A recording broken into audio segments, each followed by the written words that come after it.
America के राष्ट्रपति Donald Trump के गाजा को खाली कराने के प्रस्ताव से मुस्लिम देशों में नाराजगी फैल चुकी है। खासकर मिस्र और जॉर्डन ट्रंप के इस आइडिया से काफी गुस्से में है। ये वही जॉर्डन है जिसने ईरानी मिसाइल हमले के दौरान इसराइल की रक्षा के लिए अपनी वायुसेना तक भेज दी थी। ट्रंप ने सुझाव दिया था कि मिस्र और जॉर्डन को गाजा से 23 लाख फिलिस्तीनी लोगों को अपने अपने देशों में ले जाना चाहिए, लेकिन इस प्रस्ताव को जॉर्डन और मिस्र ने पूरी तरह से नकार दिया है। इन देशों का कहना है कि गाजा के लोगों को अपने देशों में बसाना उनके लिए बहुत बड़ी समस्या बन सकती है। फिलिस्तीनी लोगों का मानना है कि अगर वो गाजा को छोड़कर कहीं और जाते हैं तो इजराइल उन्हें कभी वापस आने नहीं देगा। ट्रंप के प्रस्ताव को फिलिस्तीनी जनता ने भी नकार दिया है। दरअसल ट्रंप ने कहा था कि गाजा के लोगों को अस्थायी और स्थायी रूप से मिस्र और जॉर्डन में बसाया जा सकता है। इस प्रस्ताव को जॉर्डन के विदेश मंत्री अयमान सफादी ने पूरी तरह से खारिज कर दिया है।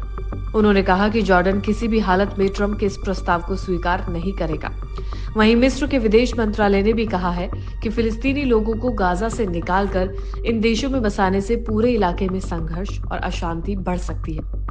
दरअसल जॉर्डन और मिस्र से पहले से ही बहुत से शरणार्थी हैं और ये देश पहले से ही उनकी देखभाल में परेशान है। ऐसे में गाजा के लोग यहाँ आना इन देशों के लिए और ज्यादा परेशानी दोगुनी कर सकता है। इजराइल ने इस मामले पर अभी तक कोई बयान नहीं दिया है। इस बीच ट्रंप के गाजा को पूरी तरह से खाली करने के विचार की फिलिस्तीनी संगठनों ने कड़ी आलोचना की है। फिलिस्तीनी नेताओं ने इसे युद्ध अपराध और मानव अधिकारों का उल्लंघन बताते हुए ट्रंप के इस विचार को गलत ठहराया है।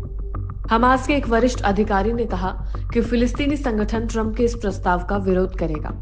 उन्होंने कहा कि जैसे हमने पहले भी गाजा से विस्थापन की किसी भी कोशिश को नाकाम किया था, वैसे ही आगे भी हम ऐसा करेंगे।